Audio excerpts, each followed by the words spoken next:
బలూచిస్తాన్ స్వతంత్ర దేశంగా ప్రకటించుకుంది. తమను ప్రత్యేక దేశంగా గుర్తించాలని భారత్ను కోరుతోంది. మరి మోదీ ఏం చేస్తారు? బంగ్లాదేశ్ సంక్షోభ సమయంలో ఇందిరాగాంధీలా తెగిస్తారా, లేక సైలెంట్గా ఉంటారా? అఖండ భారత్ కోసం దేశవ్యాప్తంగా డిమాండ్ పెరుగుతోన్న నేపథ్యంలో బీజేపీ ఆలోచన ఏంటి? పాకిస్తాన్ డిస్ట్రక్షన్ మిషన్తో అఖండ భారత్ సాధ్యమేనా?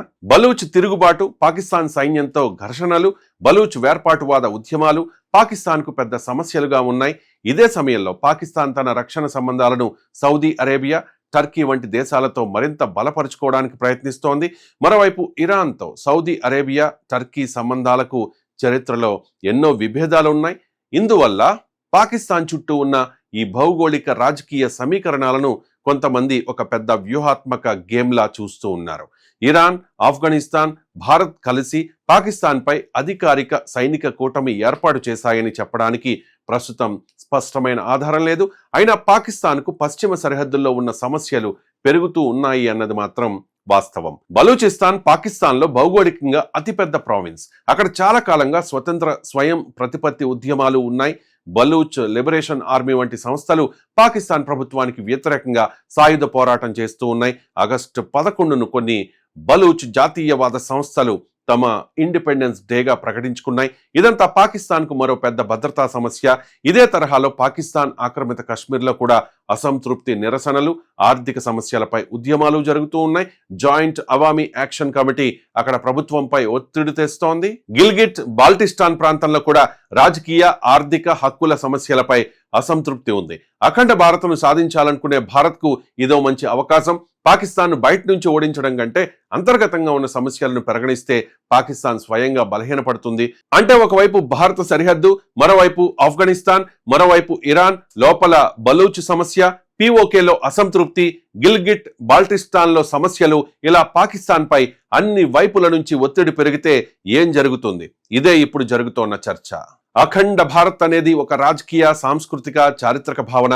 ప్రస్తుతం భారతదేశం, పాకిస్తాన్, బంగ్లాదేశ్తో పాటు గతంలో భారత ఉపఖండంలో భాగంగా ఉన్న అనేక ప్రాంతాలను ఒక విస్తృత సాంస్కృతిక భూభాగంగా చూడాలనే భావన ఇందులో ఉంది. ఇందులో పంజాబ్ ఉంది. సింధు వంటి ప్రాంతాల ప్రస్తావన తరచుగా వస్తూ ఉంటుంది. జనగణమనలో పంజాబ సింధు అనే పదాలు ఉండడం కూడా ఈ చర్చలో భాగం. సింధు నది నాగరికత కూడా ఈ చర్చలో ముఖ్యమైన చారిత్రక ప్రతీక. భారత ఉపఖండ చరిత్రలో సింధు నది, పంజాబ్, గాంధార, తక్షశిల వంటి ప్రాంతాలకు ఉన్న ప్రాధాన్యతను గుర్తు చేస్తూ అఖండ భారత్ డిమాండ్ పెరుగుతోంది.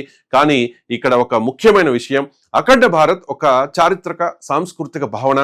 దాన్ని ప్రస్తుత భారత ప్రభుత్వ అధికారిక భౌగోళిక లక్ష్యంగా ఇప్పటి వరకు ప్రకటించలేదు. పాకిస్తాన్ బెలూచిస్తాన్ను కోల్పోతే, పాకిస్తాన్ ఆక్రమిత కశ్మీర్లో పరిస్థితులు మారితే, గిల్గిట్ బాల్టిస్తాన్లో అసంతృప్తి పెరిగితే, ఖైబర్ పఖ్తూన్వాలా ఉద్యమాలు బలపడితే అప్పుడు పాకిస్తాన్ భౌగోళికంగా చిన్నదవుతుంది. ఇదే పాకిస్తాన్ డిస్ట్రక్షన్ మిషన్ సిద్ధాంతం. పాకిస్తాన్లోని పఖ్తూన్ ప్రాంతాలు ఆఫ్ఘనిస్తాన్ వైపు వెళ్లే అవకాశం ఉందని కొందరు వాదిస్తారు. బలూచిస్తాన్ స్వతంత్రం ప్రకటించుకుంది. పిఓకే, గిల్గిట్ బాల్టిస్తాన్లో కూడా అసంతృప్తి ఉంది. ఇవన్నీ కలిస్తే పాకిస్తాన్ ఒక ట్రంకేటెడ్ నేషన్ గా మిగిలిపోతుందనే అంచనాలు వినిపిస్తూ ఉన్నాయి. ఆ తర్వాత పంజాబ్, సింధ్ ప్రాంతాల భవిష్యత్తుపై కూడా ఊహాగానాలు మొదలవుతాయి. పాకిస్తాన్ పంజాబ్ భారత్ పంజాబ్లో కలవాలి. సింధ్ భారతదేశంలోని గుజరాత్, రాజస్థాన్ ప్రాంతాలతో సాంస్కృతికంగా, చారిత్రకంగా అనుసంధానం అవ్వాలి. పిఓకే భారతదేశంలో కలవాలి. ఇలా అఖండ భారత్ రూపుదిద్దుకోవచ్చని ఈ సిద్ధాంతం చెబుతోంది.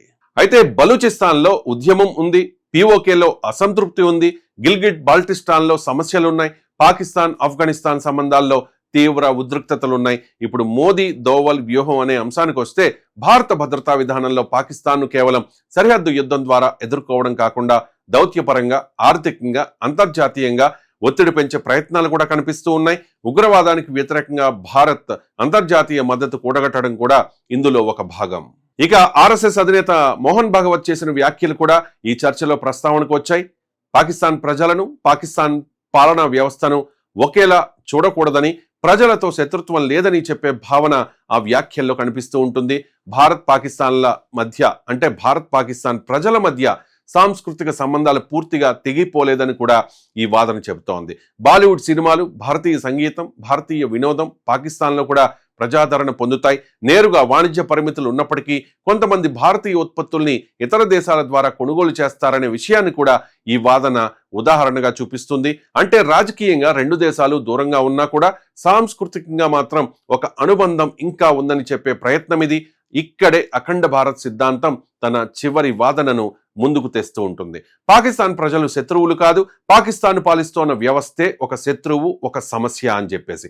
అందుకే పాకిస్తాన్తో యుద్ధం చేయడం కంటే పాకిస్తాన్ను రాజకీయంగా, ఆర్థికంగా, దౌత్యపరంగా, వ్యూహాత్మకంగా బలహీనపరిచి అక్కడి అంతర్గత విభేదాలు పెరిగితే ఒక రోజు పాకిస్తాన్ ప్రస్తుత రూపంలో ఉండకపోవచ్చు. అప్పుడు పాకిస్తాన్లోని కొన్ని ప్రాంతాలు స్వతంత్రం కావచ్చు, కొన్ని ప్రాంతాలు ఆఫ్ఘనిస్తాన్తో కలవాలని కోరుకోవచ్చు, కొన్ని ప్రాంతాల్లో స్వయం ప్రతిపత్తి ఉద్యమాలు బలపడవచ్చు. పిఓకే విషయంలో భారత్ తన వాదనను ముందుకు తీసుకెళ్లొచ్చు. ఇలా జరిగితే 1947లో విభజించబడిన భూభాగం భవిష్యత్తులో మరోసారి రాజకీయంగా మారిపోయే అవకాశం ఉందని అఖండ భారత్ వాదకులు చెబుతూ ఉన్నారు. కానీ ఇది జరిగేది ఎప్పుడు? 2029లోనా, 2 సంవత్సరాల్లోనా? దానికి ఇప్పుడే సమాధానం చెప్పడం సాధ్యం కాదు. అదే జరిగితే చైనా పాకిస్తాన్కు మద్దతిస్తుందా? అమెరికా ఎలా స్పందిస్తుంది? ఇరాన్ ఏం చేస్తుంది? ఆఫ్ఘనిస్తాన్ భవిష్యత్ ఏంటి? సౌదీ అరేబియా, టర్కీ పాకిస్తాన్తో ఎలా వ్యవహరిస్తాయి? పాకిస్తాన్ సైన్యం ఎలా స్పందిస్తుంది? అణుబాంబును బయటకు తీస్తోందా? ఇవన్నీ నిర్ణయాత్మక అంశాలే. అందుకే మిషన్ పాకిస్తాన్ డిస్ట్రక్షన్ అనేది ఇప్పటి వరకు అధికారిక భారత ప్రభుత్వ ఆపరేషన్ పేరు కాదు. కానీ పాకిస్తాన్ వ్యూహాత్మకంగా ఒంటరి చేయడం, ఉగ్రవాదంపై ఒత్తిడి పెంచడం, సరిహద్దు భద్రతను కఠినతరం చేయడం, దౌత్యపరంగా పాకిస్తాన్పై ఒత్తిడి పెంచడం వంటి అంశాలు మాత్రం భారత విదేశాంగ భద్రతా విధానంలో చాలా ముఖ్యమైనవి. అఖండ భారత్ ఒక కల కావచ్చు, పాకిస్తాన్ డిస్ట్రక్షన్ ఒక వ్యూహం కావచ్చు. భారత ఉపఖండ రాజకీయ పటం ఒకసారి మారిపోయింది. 1947లో మారిపోయింది, 1971లో మరోసారి మారిపోయింది. భవిష్యత్తులో మళ్ళీ మారుతుందా? అదే ఇప్పుడు అసలు విషయం. పాకిస్తాన్ భవిష్యత్ ఏంటి? అఖండ భారత్ కేవలం ఒక కలగానే మిగిలిపోతుందా, లేక ఇండియన్ మ్యాప్ మరోసారి మారబోతుందా? కాలమే సమాధానం చెప్పాలి.